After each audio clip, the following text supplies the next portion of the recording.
All right. First single we have "I Go" by Peggy Gou. Go you. Um, Yeah, you go. it's eight different pronunciations, trying to make sure I get one of them right. But anyways, I actually really like the single. It's a fun track where it's like this really almost 80s esque EDM song that I really like. It has a lot of 80s influences in it. It's a little longer track, maybe about 5 minutes or so in length. But we haven't done like a solid dance music hit or anything in a while on Audioface. It's been really rap and indie heavy a bit here or there, but fantastic track. I think a lot of people enjoy it, but big 80s influences in it.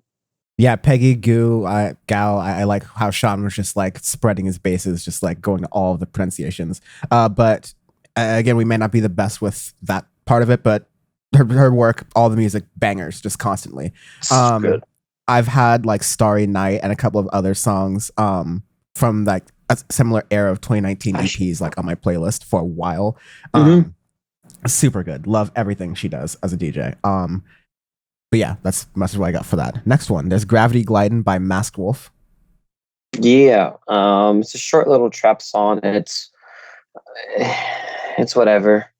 I mean, it's just your average trap or anything, but I don't think there's any big hype about it. I'm not super familiar with Masked Wolf, but I know some people that enjoy his work and everything. But I think it could be slightly overrated, especially this track. I go, okay, whatever. It sounds like a bunch of things I've heard in the past 5 years.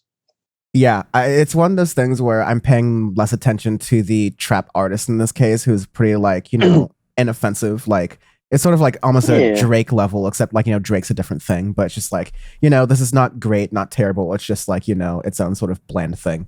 But the production in it is at least sort of like, fairly interesting. It seems like trap is evolving, at least in that regard. So that's fine. But yeah, more or less it wasn't that much of a thing to say about it. Masked Wolf, I think, will be coming out with an album soon, and there was another single that was released that I heard a little bit of that was interesting. But yeah, a lot of people like it, so we'll talk about it when that comes out. And then we have Mafiosa by Nathy, again, covering our bases. Peluso. I was just trying so hard not to say Nancy Pelosi.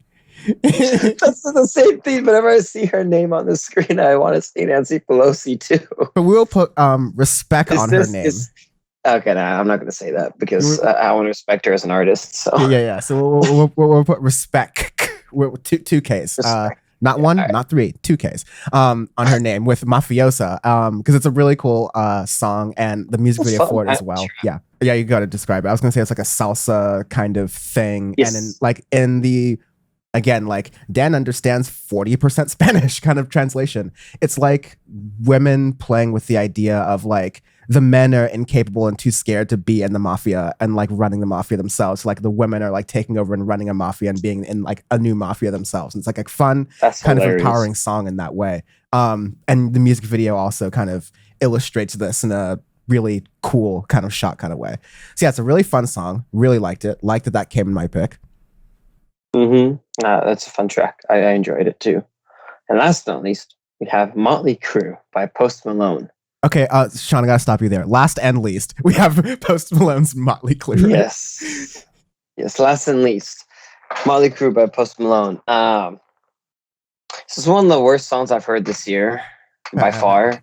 Because Post Malone trying to do Lil Uzi Vert voice is the funniest thing I've ever heard on this podcast. It is like somebody grabbed his balls and just started using like a squeezy toy. Extreme pause, by the way.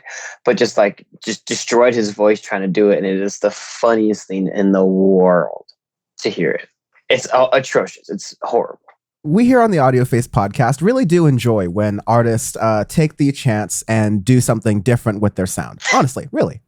It just... sometimes it's great, sometimes it's not so great, but we applaud the effort. This sucked. This is just bad. I don't know what else to tell. I mean, like I will say that like it's interesting that Post Malone has decided to make that genre of music that's very devoid of any sort of thought, doesn't make anyone cry at all. I'm referencing that Post Malone quote from a while ago where he said, rap music doesn't make me cry. I don't know. I haven't heard any rap music of like any sort of depth or lyrical quality or anything like that. So balls in your court, Posty. Yeah, not great. I mean, Motley Crue didn't make me cry. So I don't know. I'm just gonna save that for there. Anyways, I'll do the plugs really quickly. 2020 AF playlist, 2021 AF playlist. People really like that. I'm glad we're getting good feedback from that. But it's in the podcast description or in the description of the YouTube videos for this clip, but also any clip we post. Essentially, we'll have that. So check that out. 2021 AF on Spotify.